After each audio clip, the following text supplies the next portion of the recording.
Yaldabaoth regarde le monde qu'il a créé, et dans son aveuglement, il comprend qu'il faut des gardiens pour maintenir l'illusion.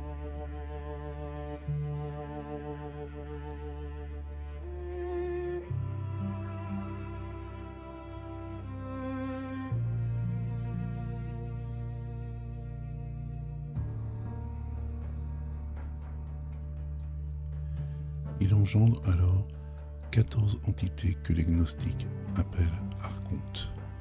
Ces entités sont des émanations déformées de sa propre essence, des hypostases façonnées dans l'ignorance et la séparation du plérome.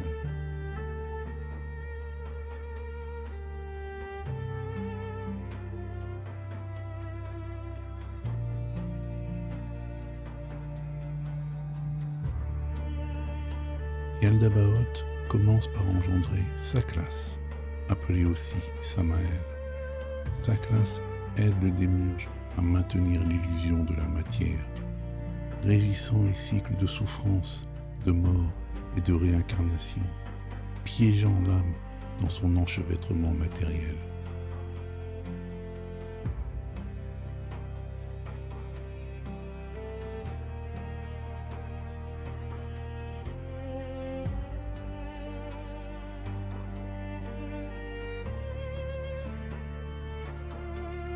Mais, dans la nature même de ces lois, Saklas inscrit sans le vouloir le désir de l'âme humaine de s'en échapper.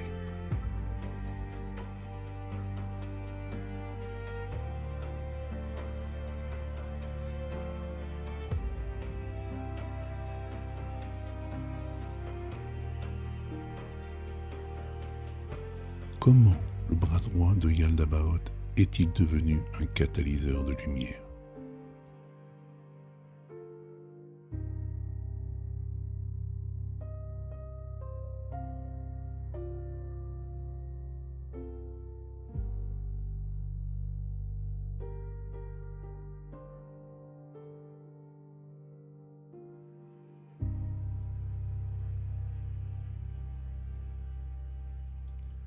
Dans l'ordre cosmologique gnostique, Saklas n'est ni un créateur, ni un être de lumière, mais une figure dérivée, une hypostase séparée de la lumière pure du plérome.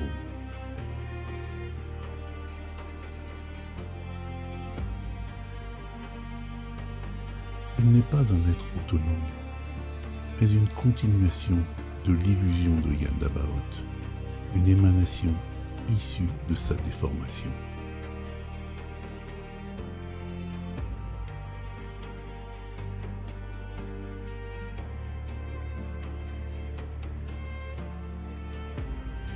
L'ignorance de Saklas n'est pas un vide, elle est remplie de la conviction profonde que l'ordre qu'il impose est le seul possible, renforçant ainsi l'illusion qu'il perpétue.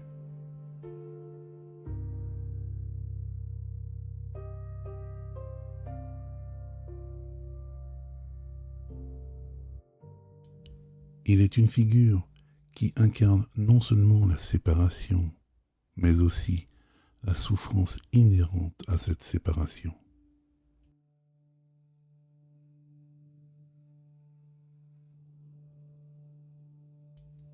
Saklas ne perçoit pas le monde matériel comme une illusion, mais comme une réalité solide et inaltérable.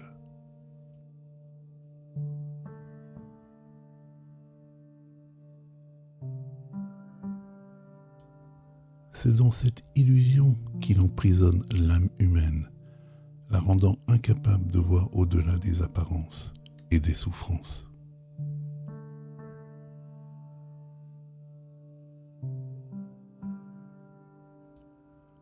La nature ontologique de Saklas, marquée par l'ignorance et la déformation, le place au cœur du cycle de l'illusion.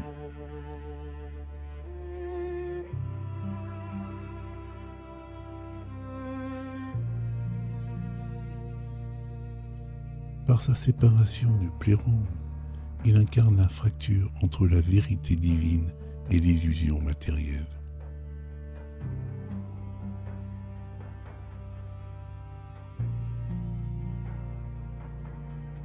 Pourtant, c'est cette même déconnexion qui crée le chemin paradoxal vers la rédemption. Car c'est en reconnaissant l'illusion de sa classe que l'âme humaine peut-être retrouver sa lumière originelle.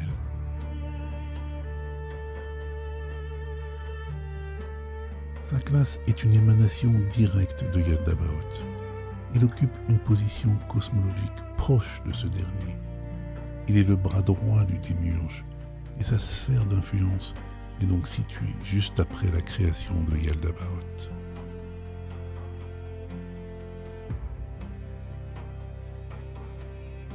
Bien que sa classe soit une émanation déformée du plérôme, il n'a pas directement accès à la lumière divine. Sa sphère est une extension de la déformation commencée par Yaldabaoth.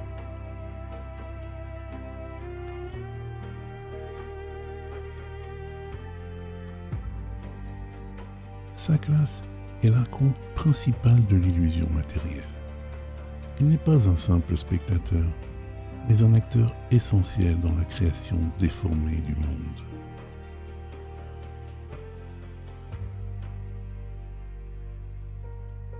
Sous son règne, la matière devient un piège, et les lois qu'il impose gouvernent le monde matériel et la psyché humaine, imposant l'illusion et maintenant l'âme dans un cycle de souffrance et de réincarnation.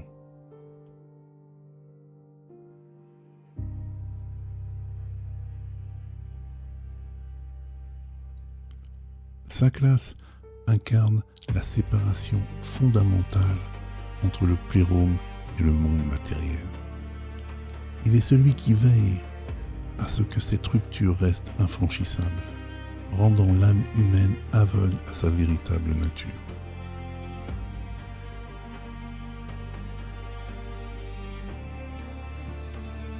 Dans cette position cosmologique, sa classe n'est pas seulement un gouverneur de la matière, mais le gardien de l'illusion qui déforme la réalité.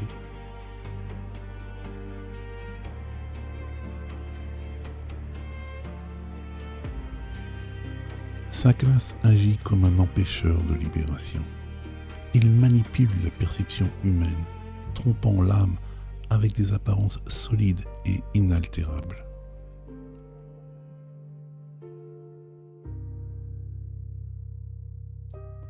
La nature cosmologique de sa classe réside dans sa position en tant qu'archonte majeur, émanation déformée de Yaldabaoth, régissant la première sphère d'illusion matérielle, proche du plérôme, mais entièrement déconnectée de sa lumière divine.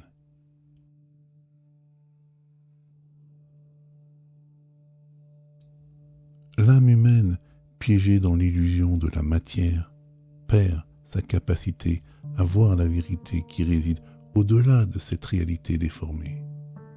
Dans ce cadre cosmologique, sa classe devient celui qui maintient l'âme dans l'emprisonnement de la réincarnation.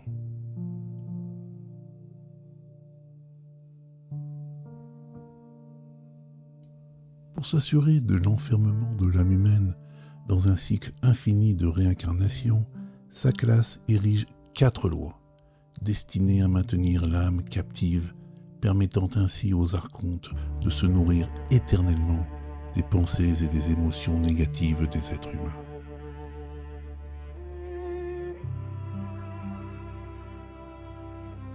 Sa classe impose donc sa première loi, celle de l'illusion. Elle est la règle primordiale qui gouverne la perception de l'âme humaine. Sous son joug, la réalité matérielle apparaît comme solide et indiscutable, alors qu'elle n'est qu'un reflet déformé et vide de la lumière originelle.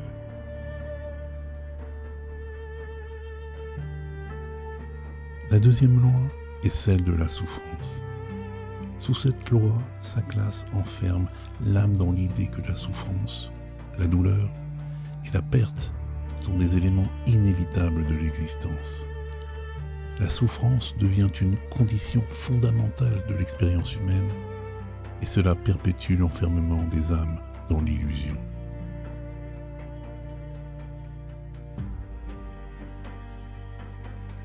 Après la souffrance, Saklas impose la loi de la réincarnation.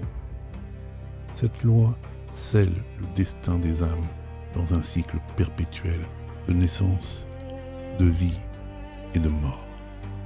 Saklas régit ce cycle où l'âme humaine, oubliant sa lumière originelle, se retrouve condamnée à errer à travers les vies matérielles, recherchant une vérité qu'elle ne trouve jamais, tant qu'elle reste piégée dans la matière.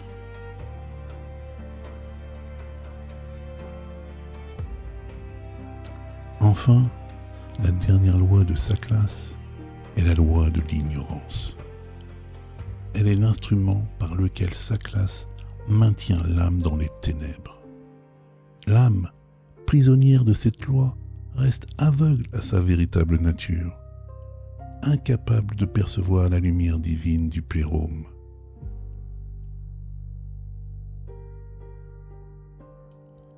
Ces 4 lois forment le piège ultime, emprisonnant l'âme dans un cycle sans fin d'illusions et de souffrance, l'empêchant d'éveiller son pneuma et de retrouver sa connexion à la lumière divine du plérôme.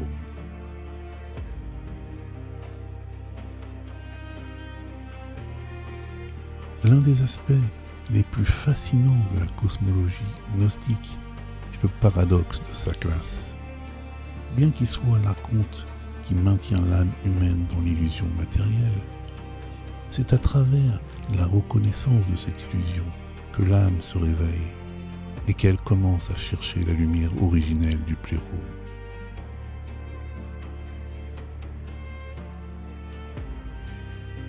Saklas, en imposant ses lois, crée un environnement où l'âme humaine est piégée dans l'illusion.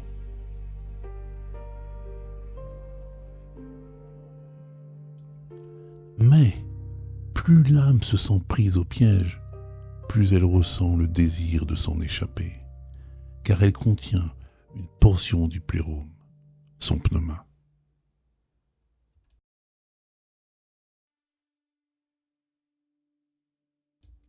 Ainsi, l'âme, enfermant cette lumière divine, est ontologiquement poussée à se libérer de l'illusion. La quête de rédemption n'est donc pas un choix externe, mais fait partie de sa nature fondamentale.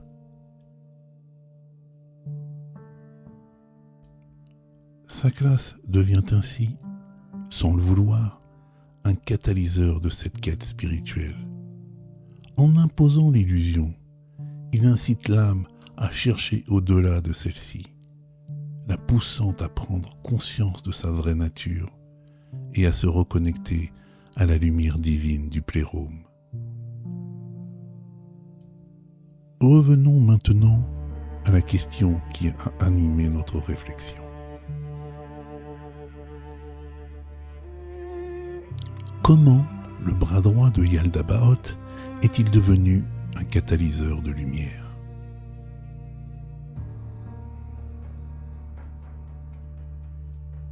La recherche de rédemption est inscrite dans la nature ontologique de l'âme humaine.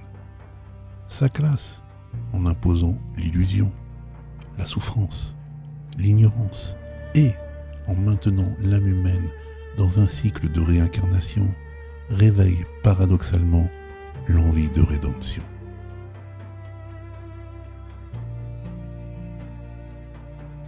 La gnose, en permettant la reconnaissance de cette illusion, propose la clé pour reconnecter le pneuma à la source divine du plérôme.